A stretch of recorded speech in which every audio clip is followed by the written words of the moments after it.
how does a member of the public go about finding out if I am that lucky great-grandchild? Well, sometimes from family members talking, I say, Granny had land in Toko. Granny had land in Toko, and Granny had 10 acres in Toko, and nothing was ever done. And Right. I have a case like that where all of the siblings migrated, and one Wow. sibling lived here and died. But the siblings who Wow. live in Trinidad, who lives abroad in England, came recently, and all he said is that I heard Granny had land in Toko, and I want to check. Wow. And lo and behold, when we checked, we found 25 acres of land. Wow. Had some, and there were squatters on the land who were trying Yes. to get adverse possession, and there were a lot of things to deal with.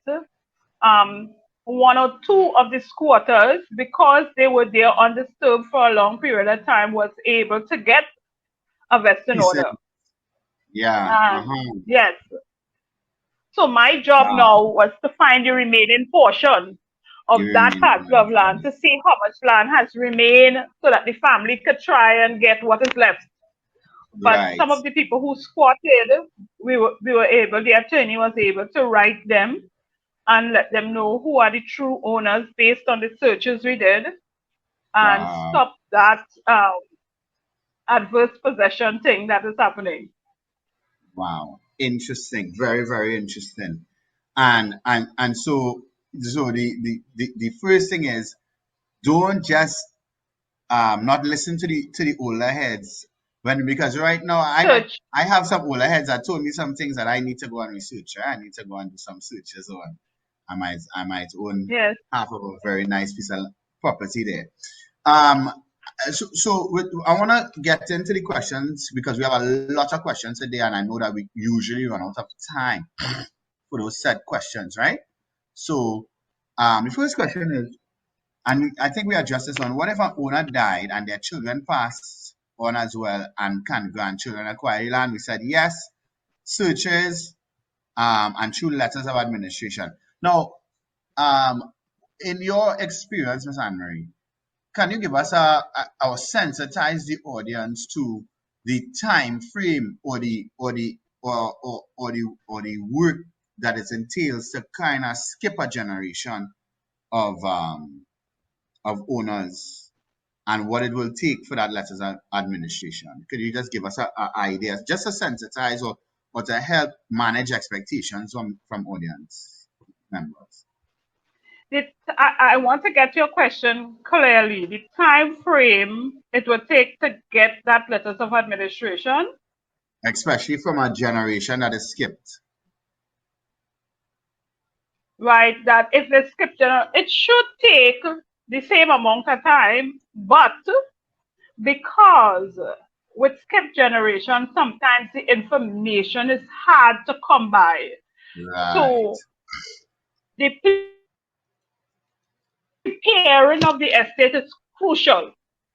And the reason for that is you have to get all of the death certificates of the people who died, and those people who were married and had children. So you have to get the death certificate, birth certificates, marriage certificate.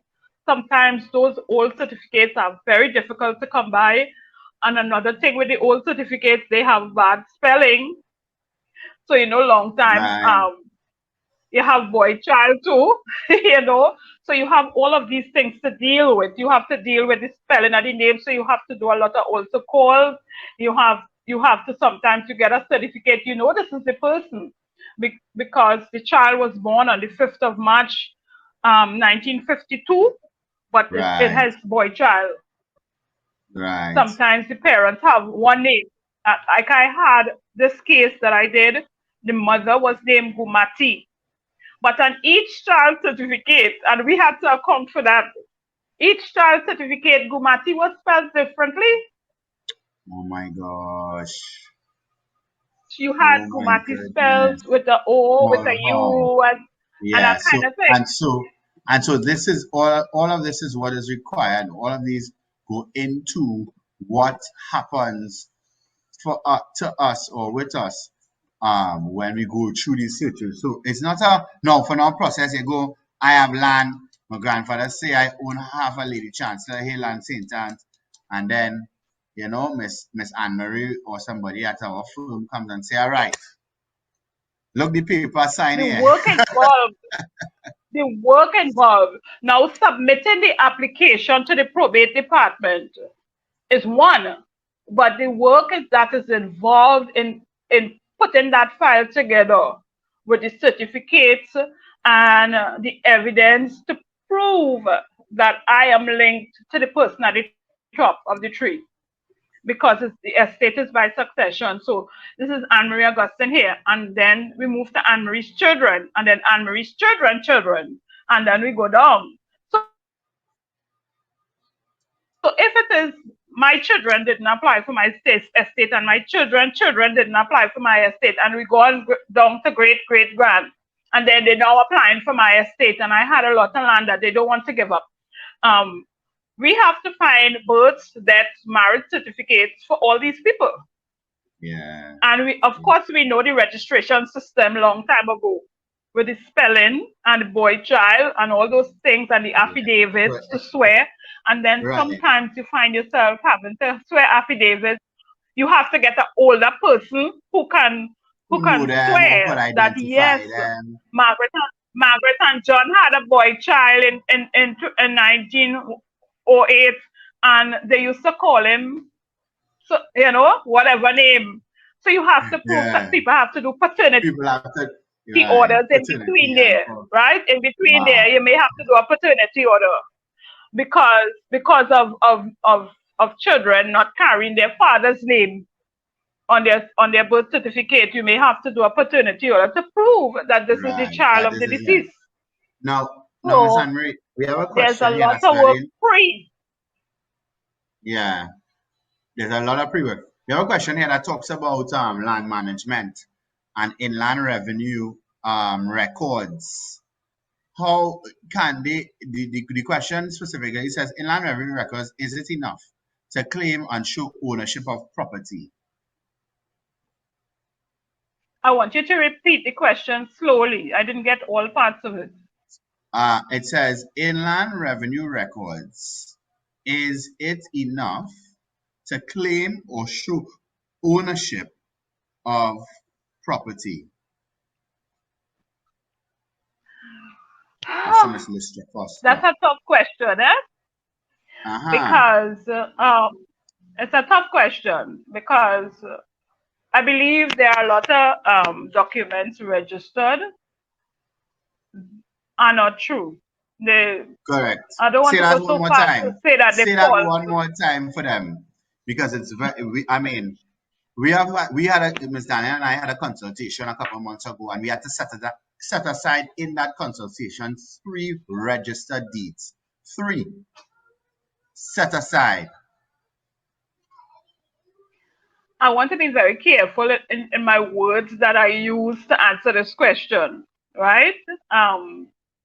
I have found in my time doing searches, right, that there are deeds registered against parcels of land, and there are 3 owners. There are 3 registered owners on the same parcel of land. So when I was doing my search, I had to be very careful and look at the boundaries and the area. So that parcel of land, let's say for instance, it was in the ward of 𝗙𝗶H, and it measured 10,000 square feet, and it was bounded on the north by so-and-so and on the south by so-and-so. So I had to compare these 3 documents to be certain that it is the said parcel of land. Yeah. And on all 3 documents with 3 owners, it was the said parcel of land. Same ward, same measurement, same boundaries.